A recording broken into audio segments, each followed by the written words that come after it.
নতুন বাংলাদেশ, সম্ভাবনার বাংলাদেশ, এই সম্ভাবনাগুলো নিয়ে আপনার স্বপ্ন কি? আমি বলবো বাংলাদেশের তরুণদের জন্য এটা খুবই গোল্ডেন আওয়ার বিকজ আমরা এখন বাংলাদেশে থেকে গ্লোবাল মার্কেটে কাজ করতে পারছি। আমরা এখন বাংলাদেশে থেকেও আমরা we have access to all the knowledge in the world.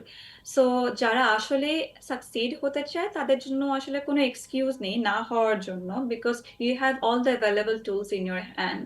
বাংলাদেশের পপুলেশন অনেক বড়, হ্যাঁ, কিন্তু বাংলাদেশের তরুণ পপুলেশন অনেক বড়।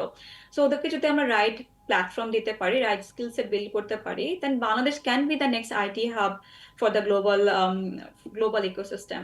আমাদের রিমোট ওয়ার্ক এখন খুবই নর্মাল। সো বাংলাদেশ মানে এখন একটা ইকোসিস্টেম না যেখানে ঢাকা অথবা চিটাগাং থেকে মানুষজন কাজ করতে পারে। আপনি যেখানে কাজ করেন থাকেন না কেন, আপনি ঢাকা থেকেও আপনি ইউএস এর একটা কোম্পানির জন্য কাজ করতে পারেন, টরন্টোর একটা কোম্পানির জন্য কাজ করতে পারেন। This is the norm now.